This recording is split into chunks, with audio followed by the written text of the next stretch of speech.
ખાતે નવનિર્મિત civil court બિલ્ડિંગનું 26 જાન્યુઆરીએ ઈ-લોકાર્પણ કરાયું. હાઈકોર્ટના ચીફ જસ્ટિસ માનનીય સુનીતા અગ્રવાલજીના વરદ હસ્તે ઈ-લોકાર્પણ થયેલ ડોલવણ સિવિલ કોર્ટ બિલ્ડિંગ અંદાજિત રૂપિયા 6.50 કરોડના ખર્ચે અત્યાધુનિક ટેકનોલોજીથી સુસજ્જ થયેલ છે, જેનાથી લોકોને સુવિધા સાથે ઝડપી ન્યાય મળી રહેશે.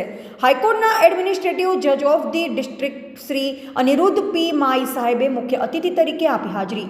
ગુજરાત હાઈકોર્ટના એડમિનિસ્ટ્રેટિવ જજ ઓફ ધ ડિસ્ટ્રિક્ટ માનનીય અનિરુદ્ધ પી માઈના અધ્યક્ષસ્થાને આજે તારીખ 27/1/2024ના રોજ પ્રિન્સિપલ એન્ડ ડિસ્ટ્રિક્ટ સેશન્સ જજ શ્રી એન.બી. પીઠવા, ધારાસભ્ય મોહનભાઈ કોંકણી, ઇન્ચાર્જ કલેક્ટર અને જિલ્લા વિકાસ અધિકારી વી.એન. શાહ, જિલ્લા પોલીસ વડા રાહુલ પટેલ સહિત બાર એસોસિએશનની ઉપસ્થિતિમાં વિધિવત કોર્ટ બિલ્ડિંગનો શુભારંભ કરાયો.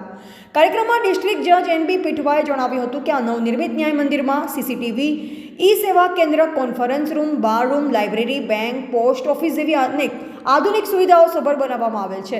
ડોલવણ કોર્ટના જજ શ્રી જી.એસ. દેવરાએ મુખ્ય અતિથિ સહિત સૌ મહાનુભાવોનું સ્વાગત કર્યું. મુખ્ય અતિથિ સહિત મહાનુભાવોએ સિનિયર વકીલોનું સન્માન કર્યું. વ્યારા બાર એસોસિએશન પ્રમુખ મુકેશજી ચૌધરી, ઉપપ્રમુખ કૃણાલ પ્રધાન, સેક્રેટરી ગુંજન ઢીમર, શ્રીમતી માઈ, શ્રીમતી પીઠવા સહિત મોટી સંખ્યામાં વકીલો, કોર્ટ સ્ટાફગણ ઉપસ્થિત રહી કાર્યક્રમને સફળ બનાવ્યો હતો.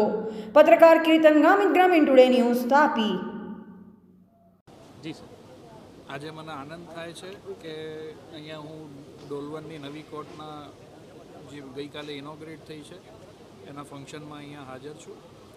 આજે આ કોર્ટમાં મેં હમણાં એક વિઝિટ કરી છે, તો આ કોર્ટ લેટેસ્ટ ઇન્ફ્રાસ્ટ્રક્ચરથી બધું અહીંયા અવેલેબલ થયું છે કોર્ટમાં. ડોલવણ માટે આ એક બહુ સ્પીડી જસ્ટિસ કે ડોલવણના જે લિટિગન્ટ્સ છે કે પબ્લિક છે એમના માટે એક બહુ મોટી ફેસિલિટી છે અહીંયા.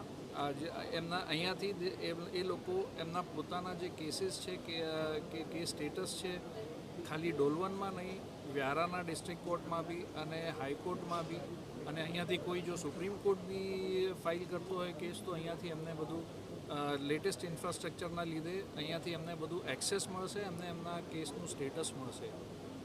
તો વધુ સમાચારો માટે જોતા રહો ગ્રામીણ ટુડે ન્યૂઝ. ગ્રામીણ ટુડે ન્યૂઝને લાઇક, શેર અને સબસ્ક્રાઇબ કરો.